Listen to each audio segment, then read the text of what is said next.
పశ్చిమాసియాలో ఉద్రిక్తతలు కొనసాగుతూనే ఉన్నాయి. ఇరాన్పై ఇజ్రాయెల్, అమెరికా దళాలు దాడులు చేస్తున్నాయి. దీంతో టెహ్రాన్లో చాలా ప్రాంతాలు ధ్వంసమయ్యాయి. దెబ్బతిన్న ప్రాంతాల్లో రెడ్ క్రాస్ సహాయక చర్యలు చేపడుతోంది.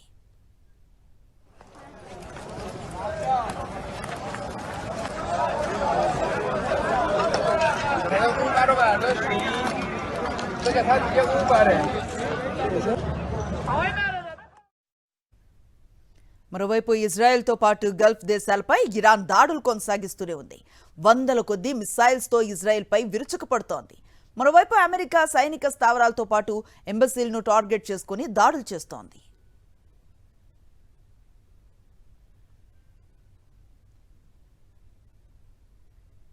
హిందూ మహాసముద్రంలో ఉన్న అమెరికా, బ్రిటన్ సంయుక్త సైనిక స్థావరంపై ఇరాన్ దాడి చేసింది. డియాగో గార్సియాపై ఇరాన్ 2 మిసైల్స్ ను ప్రయోగించింది. ఇందులో ఒకటి మధ్యలోనే కూలిపోయింది.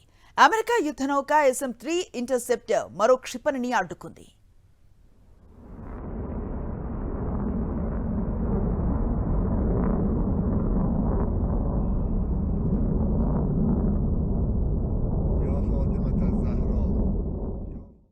సాధారణంగా ఇరాన్ దగ్గర ఉన్న మిసైల్స్ 2000 నుంచి 3000 కిలోమీటర్ల దూరంలో ఉన్న లక్ష్యాలను మాత్రమే చేరగలవు.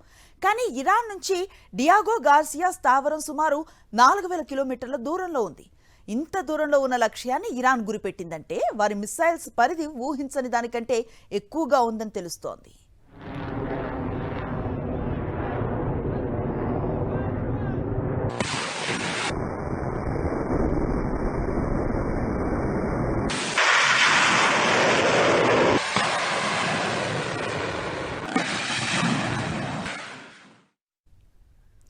బాగ్దాద్లో యుఎస్ ఎంబసీ లక్ష్యంగా ఇరాన్ దాడులకు దిగింది. బాగ్దాద్ ఇంటర్నేషనల్ ఎయిర్పోర్ట్ సమీపంలో విక్టోరియా బేస్ పై అటాక్స్ చేసింది. ఈ దాడి వల్ల పెద్ద ఎత్తున మంటలు చెలరేగాయి.